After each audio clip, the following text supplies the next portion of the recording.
A man was murdered in the safety of his own hotel room in the middle of one of America's most aged and most talked about hotels.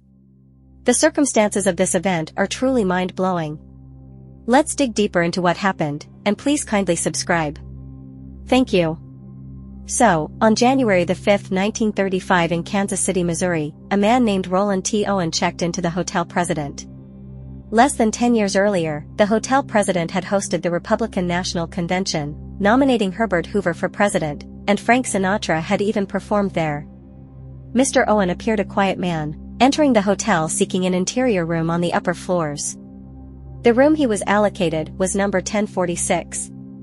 Owen claimed to be from LA, and appearance-wise, was described to have had a memorable scar on his head and a cauliflower ear. He made conversation with the bellhop Randolph Prost, who couldn't help but notice that Owen did not have any luggage, barring a toothpaste and a comb in his pocket, and quizzed staff at the hotel for the 2 days he was there about random items. A maid named Mary Soptic had occasionally entered the room to perform her daily duties, and found it peculiar that the blinds were always closed during the day, and observed Owen sitting in the dark with a dim lamp on. She also said that Owen always looked troubled. Mr. Owen told Mary to leave the door unlocked once she had finished tidying up, as he was waiting for someone. On this occasion, on night 2 of Owen's stay, maid Mary claims that when she returned to room 1046 later that evening, Mr. Owen was fully dressed on the bed, and had left a note on the bedside table addressed to somebody named Dawn.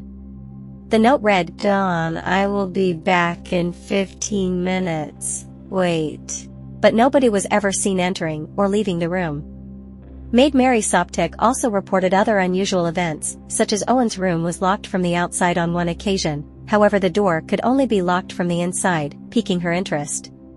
Upon this visit, Mary had the telephone ring, and Owen answered and said, "No, Dawn, I don't want to eat. I am not hungry.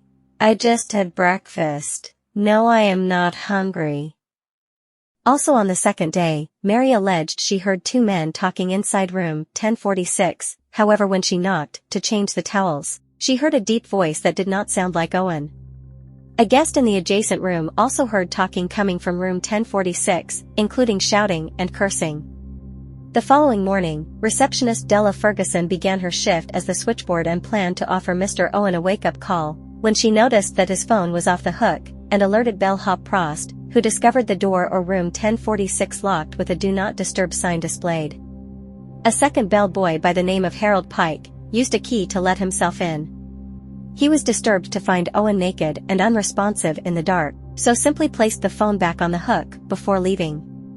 A couple of hours later, the phone was back off the hook. When the bellboy re-entered the room, he was in for a much bigger shock.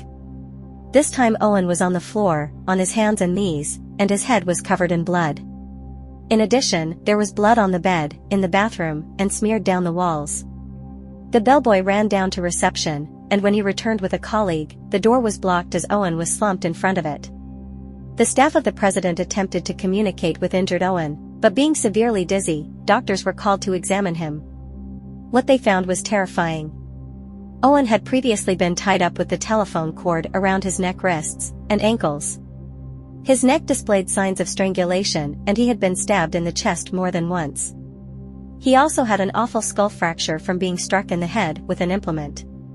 Owen, still barely conscious, insisted that he had fallen on the bathroom floor, and when questioned as to who had hurt him, he replied, "Nobody," before being rushed to hospital. By the time Mr. Owen arrived at Kansas City General Hospital, he had already entered a coma and subsequently died quickly after. Nobody had seen anyone enter the room that morning. What on devil's earth had happened in room 1046, to leave staff wondering if they had just starred in a secret episode of The X-Files? I'd like to hear Mulder's views on this, and how did Owen get savagely murdered in locked room 1046? Owen's autopsy revealed that he had been aggressively bludgeoned and stabbed, some considerable time before he was found, meaning Owen had already been close to his coma when bellboy Pike had entered his room earlier, but essentially died from his wounds. A search of the room did not reveal any weapons, but oddly, the soap, shampoo, and towels provided by the hotel to every room were missing, but a full bottle of diluted sulfuric acid was found.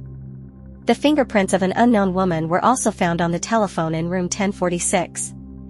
With no evidence or witnesses, the unfathomable demise of Roland T. Owen was soon forgotten. Despite a harrowing phone call from somebody by the name of Louise who had offered to pay for Owen's grave and service at a local cemetery. Months passed by without any new evidence presenting itself, then little after a year on from the mysterious death occurring, a new clue arrived.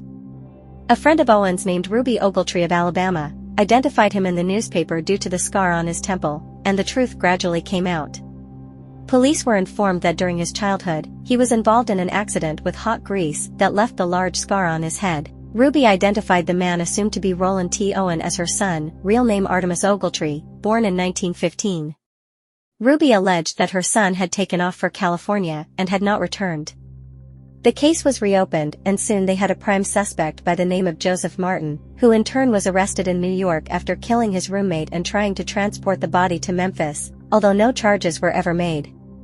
The question remains: who killed Artemus Ogletree in his locked room at the Hotel President? Is Joseph Martin the suspect police were looking for? And what, if any, is the connection to Dawn? With the absence of suspects, there have been a number of theories, including Ogletree was killed in retaliation for his broken engagement. Lucky girl. It is also believed that the name Dawn was with reference to a mafia boss, and may have been involved with a criminal activity gone wrong. The Hotel President remains open for guests to this day, but I'd give room 1046 a wide berth if I were you. The shocking circumstances surrounding the death of Artemus Ogletree remains unsolved, so if you have an opinion on what happened, please share it in the comments. I hope you enjoyed this video, and please subscribe. Thank you.